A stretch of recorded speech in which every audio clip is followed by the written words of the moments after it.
जैसे कि इसका सेक्शन 2 अगर हम देखते हैं, और 2 का ये इनका सब सेक्शन है, ये 8 है, बल्कि ना 8 है। जरा मैं पढ़ता हूं। सरकारी अराजी, सबसे पहले तो आप सब पढ़े लिखे हैं, गिलगित बल्तिस्तान के लोग पढ़े लिखे हैं। सरकार से क्या मुराद है?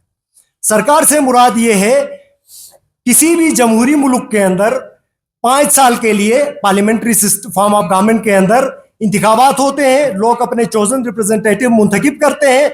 जो अक्सरियती जमात जीत जाती है तो वो गवर्नमेंट फॉर्म करती है, और वो उस खिते के अंदर, उस एडमिनिस्ट्रेटिव इलाके के अंदर, उस प्रोविंस के अंदर वो हुकूमत करते हैं 5 साल के लिए, अनलेस जब तक वो हुकूमत खत्म नहीं होती है। अब हुकूमत से मुराद ये है कि चोजन रिप्रेजेंटेटिव।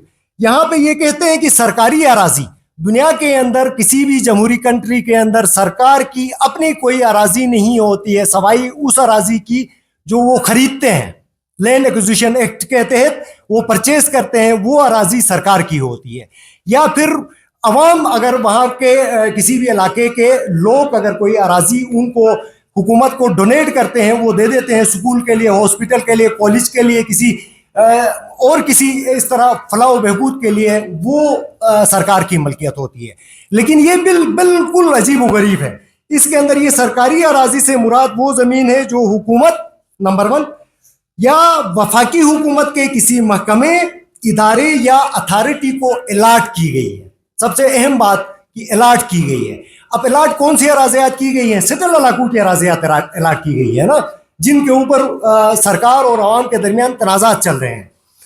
अलाट की गई हो या हासिल की गई हो या खरीदी गई हो, चलो खरीदने की हद तक तो समझ आती है, या लीज पर दी गई हो। अब अंदाजा लगाएं कि हमारे तमाम तर मदनियात लीज पे देके फारिग है, वो भी सरकार की मतलब वो अराजी करार देते हैं। ये कितना जुल्म है गिलगित बल्तिस्तान के अवाम के साथ, या इसके कब्जे में हो। अब अंदाजा लगाएं, दुनिया में कोई हुकूमत अपने ही अवाम की मलकियती उनकी कॉमन लैंड्स पे दुनिया में कहीं पे कब्जा नहीं करते हैं। इस बिल के अंदर इसको जस्टिफाई कर रहे हैं। या वो जो बंदोबस्ती जिले के रेवेन्यू रिकॉर्ड में दर्ज हो।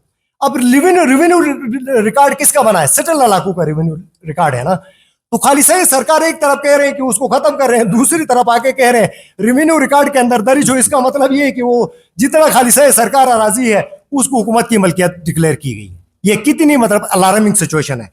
नंबर 2, इसके अंदर कहते हैं नाकाबिल तकसीम अराजी करके, इसमें पहाड़, दरिया, इसके अंदर नदी, नाले, पास्चर, तमाम तर चीजों को इन्होंने खाली से इसको नाकाबिल तकसीम डिक्लेयर किया गया है। हालांकि इसमें वाज़ह तौर पे लिखना चाहिए था कि ये जितनी भी नाकाबिल तकसीम अराजियात हैं, चरागाह हैं, या इस तरह की जितने भी मतलब कुएं हैं, तालाब हैं, या व्हाट्सोएवर जो भी चीजें हैं, ये सब गिलगित बल्तिस्तान के अवाम की मलकियती कॉमन अराजियात हैं, और उनकी रवाजी कवानीन के मुताबिक आपस में इस तरह इस्तेमाल करेंगे जिस तरह सदियों से करते आए हैं। ये प्रोविजन वाज़ा नहीं है, तो ये देने की बजाय छीनने की बात कर रहे हैं। ये इंतहाई तशवीशनाक है। इसके साथ एक और जबरदस्त चीज है, तो ये इसके सेक्शन 20 के अंदर जाके ये कहते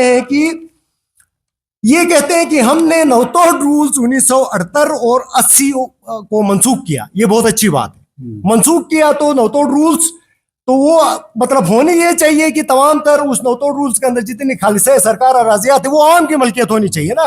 वेरी नेक्स्ट प्रोविजन में ये क्या कहते हैं, कत नजर इसके कि जो जिली दफा नंबर 1 में जिक्र किया गया है, तमाम साबिक कार्रवाइयां व जारी कुर्दा दस्तखत शुदा दस्तावेजात बनाए गए हैं जिन पर अमल किया गया हो, कानूनी तस्वुर होंगी, उन पर मनसूखी का इतलाक न होगा।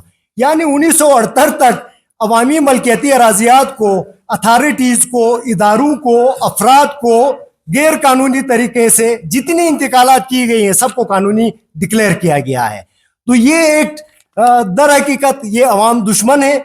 ये हमारे लोगों के हुकूक को प्रोटेक्ट नहीं करता है, बल्कि उन बासर अफराद को, इदारों को जिनके नाम पे ये अराजियात इंतकाल हो गई है, उनको कानूनी तहफ़्फ़ुज़ देने के लिए लाया गया है। तो इस सूरत के अंदर जिस तरह हमारे सीनियर्स ने कहा, हमारे सदर ने कहा, वकला को किसी सूरत ये हम इसको कबूल नहीं करते हैं। इस एक्ट को इस सूरत में हम मुस्तरद करते हैं।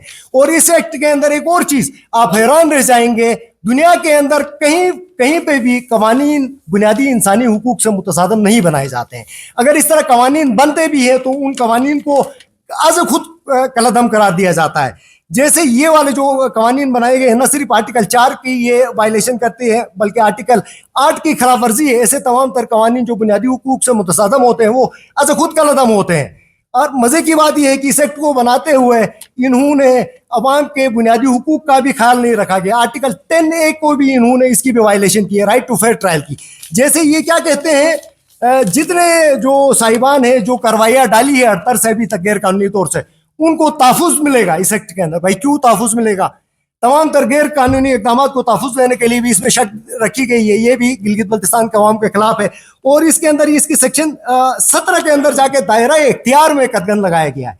सिविल कोड की दायरे इख्तियार पे कदगन लगाया गया। आप अंदाजा लगाएं, जिस तरह एहसास साहब ने बात किया, गिलगित बल्तिस्तान की सुपीरियर जो जुडिशरी वो एक एग्जीक्यूटिव अपॉइंटेड है और उसके ऊपर भी सिविल कोर्ट्स की जुरिस्डिक्शन पे भी पाबंदी लगा रहे हैं। यानी इस एक्ट का सीधा सीधा मकसद ये है कि गिलगित बल्तिस्तान की मलकियती अराजियात को चुराने का मंसूबा है। ये एक साजिश है गिलगित बल्तिस्तान के अवाम की। तो इस सूरत के अंदर जिस तरह हमारे सदर साहब ने कहा, एहसास साहब ने कहा, हमारे सीनियर्स ने कहा, इस कमेटी के मेंबरान की हैसियत से हम इस एक्ट को मुस्तरद करते हैं और गिलगित बल्तिस्तान के 10 अजला की हमारे जो सुदूर साहिबान है, हमारी लॉयर्स की जो एसोसिएशन है, वो तजावीज़ देंगे और उन तजावीज़ को हम शामिल करने के बाद हम गवर्नमेंट को हम कहेंगे कि हमारी तजावीज़ात पे अमल करें। इस बिल को कैबिनेट से अप्रूव किया गया है, प्रोपोज्ड बिल को। तो इसके अमेंडमेंट्स करके ये प्रो जी भी अगर कवानीन बनाते हैं तो ठीक है, बसूरत दिगर हम असेंबली में स्पीकर के पास जाके प्राइवेट पिटीशन भी हम वकला की तरफ से दायर करेंगे।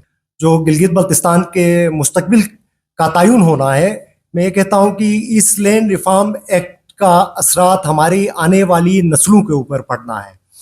क्योंकि ये लैंड रिफॉर्म न सिर्फ गिलगित बल्तिस्तान की तमाम तर आराजियात इंक्लूडिंग सेटल इलाके बल्तिस्तान अस्तोर, न सिर्फ गिलगित पे इसके भयानक असरात पड़ने हैं बल्कि इस एक्ट के असरात गिलगित बल्तिस्तान के अनसेटल इलाकों के ऊपर भी इसके भयानक असरात पड़ने हैं। इसका असरात दियामर के ऊपर भी पड़ना है, इसके असरात हुंजा नगर के ऊपर भी पड़ते हैं, इसके असरात गजर के ऊपर भी इसके बहुत ही भयानक असरात लागू होने हैं। आप हैरान रह जाएंगे, इस एक्ट ये जो लैंड रिफॉर्म एक्ट है, इसका मंशा तो बज़ाहिर गिलगित बल्तिस्तान के अवाम को ज़मीनों की मलकियत देनी है। दर हकीकत इस एक्ट को अगर हम पढ़ते हैं तो गिलगित बल्तिस्तान के अवाम की जो मलकियती अराजियात हैं, पहाड़ हैं, चरागाह हैं, मदनियात हैं, दरिया हैं, स्ट्रीम्स हैं, नदी नाले हैं, इन सब का उनसे मलकियत छीनना है। अब मैं ज़रा इस पे 2-3 प्रोविजंस पढ़ता हूँ ताकि गिलगित बल्तिस्तान के अवाम को पता चले कि इस एक्ट के ज़रिए ये क्या क्या अराजियात या उनके कौन से वसाइल छीनने जा रहे हैं, जिसकी वजह से हमारे मोहतरम सदर साहब ने, सीनियर कानूनदान एहसास साहब ने, साबिक वजीर कानून हमारे औरंगजेब भाई ने और मलिक मिस्कीन साहब के साहिबजादे हमारे मलिक किफ़ायत साहब ने बहुत डिटेल में बात की है। 2-3 प्रोविजंस में पढ़ता हूँ ताकि गिलगित बल्तिस्तान के अवाम को पता चले कि ये किस तरह का एक्ट है और वकला को क्यों तहफ़्फ़ुज़ात है।